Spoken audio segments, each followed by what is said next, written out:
Kathy Vick, Deeply Awake, Chats 2017. Well, this is indeed winding down.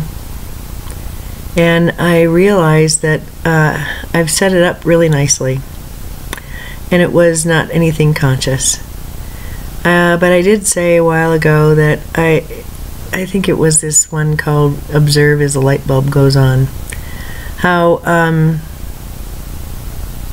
the thing is that I have wanted from time to time to ritualize or effigize this journey and I don't know, take a piece of paper and write down a few words as a declaration or celebration, and then in high ritual burn it or put it on the river and let it go, to symbolize the ending of a life and the beginning of another. And I realized a little while ago that that actually happened to me already.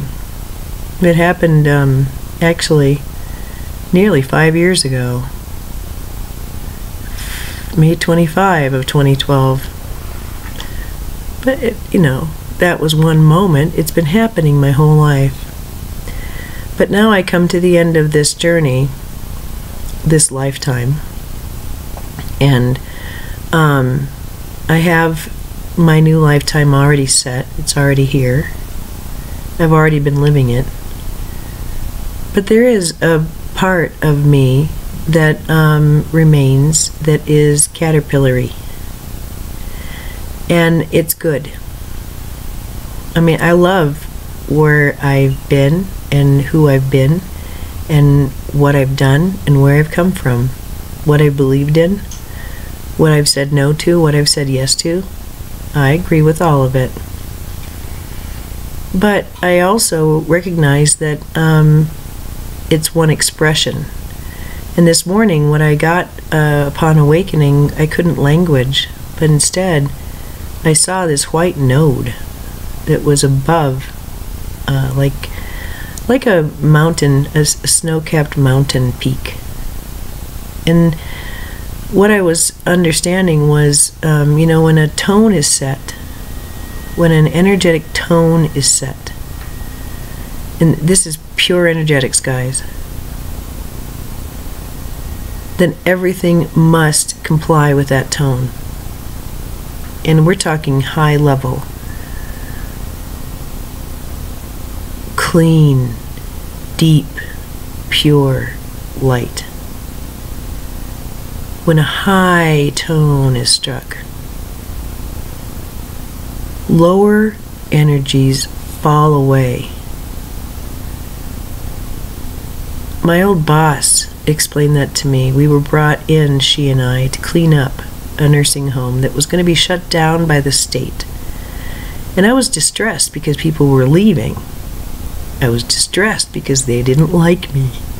And she said, put all that aside. You represent something brand new. You are setting a tone. And there are people here who we don't want because their tone is not ours. I mean, we had people who were stealing, and it just was crazy. So, let them fall away. Let them. And look who's going to come. And sure enough, I mean, it was an amazing process, and one that I see in my personal life, don't you? And I can see now why that was brought to my attention today, because Deeply Awake has served as sort of a swirl of confusion in a way for me, of pulling myself out of conundrums and confusion. And for you it may be something completely different, but that for me, I've had to finally get to the place where I can language, do you know how much I've been through? And for me to, internally say, yeah, I do. And that was, I had to. You don't know what I've been through. I haven't I told my son, no one is ever going to know everything, because I've never been able to tell anybody everything. They can't take it. And I really kind of feel at this point, thankfully, why would I want to? I have no interest. I have no interest. And that's great. So, here's the story. I got 8 days to do the impossible. I haven't camped for well over a decade. All my camping equipment is gone, and the only person who has camping equipment I have no access to.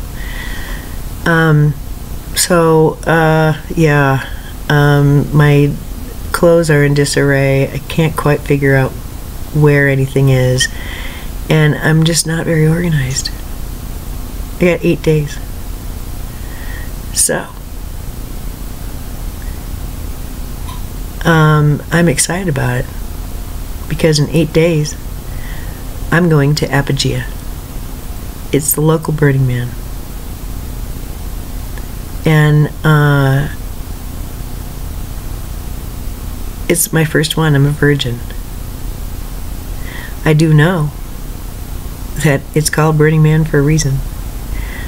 I have enough people to know what it's about. And I'm very well aware that one of the things we'll be engaged in as a community is burning an effigy to symbolize the last year, to symbolize so much more than that. So I won't be alone as I commemorate my passing. I told a friend of mine one time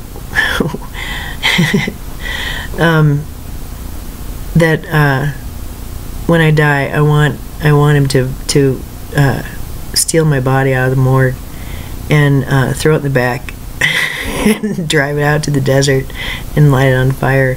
I really want to be burned in a pyre. I just love the idea of my body being transformed into light and heat and ash and smoke. I love it. And my body has blinked on and off so many times through this process. I'm certain I'll be able to understand that the effigy we burn is as much me as it is every single beloved who is gathered around that fire that night.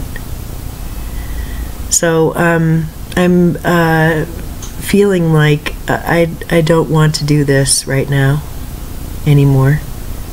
Not until my car is packed and I'm on my way. And so I don't want to do this until I'm at Apogea or I'm done with Apogea. In other words, I'm on a pilgrimage. And I like that I'm starting my pilgrimage on with 8 days. 8's a very pretty number to begin this on. The number of spiritual responsibility, spiritual manifestation,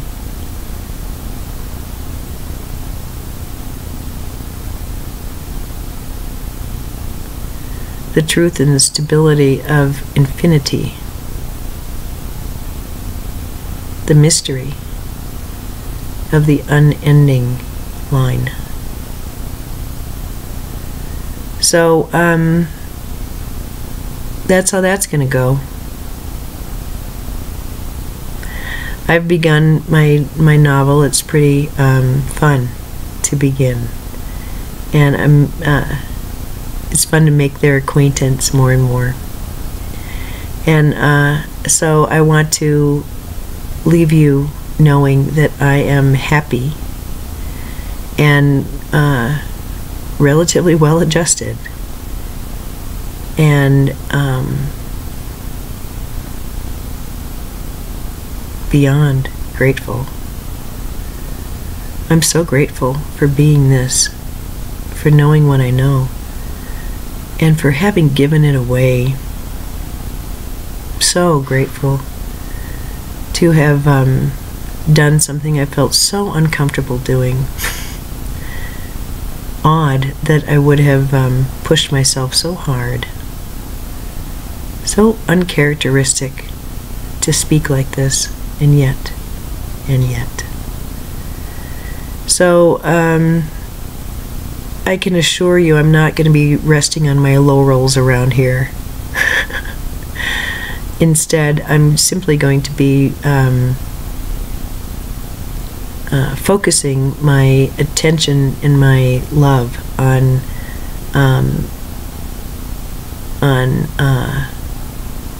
endeavors that are calling me. So that's neat. 11:08. All right. That's all I really have to say. I want to get going. I have a ton of crap to do before I leave for work today. And I do get tired and I do have a lot of pain, so I have to be careful and kind of manage that and ask for help and then manage it when I don't get help. So we're gonna get through this and figure it out, and I'm really excited. I'm excited to be happy, and I think it's best to take this in quietly, privately, happily, and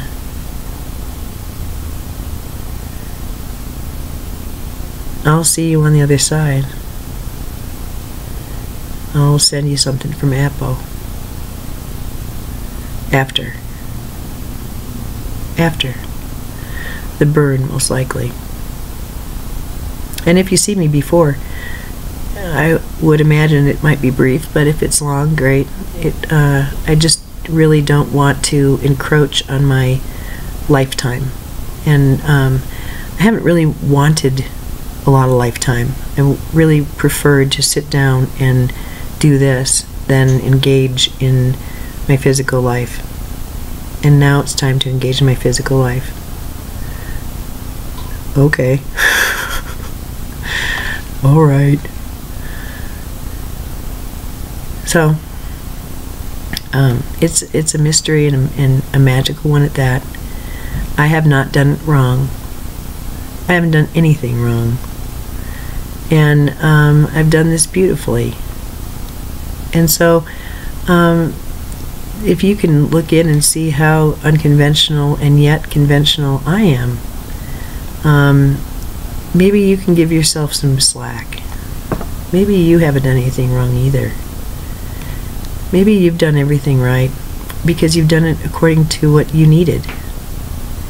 And maybe if you're more mindful, you can have even more of what you need and want now.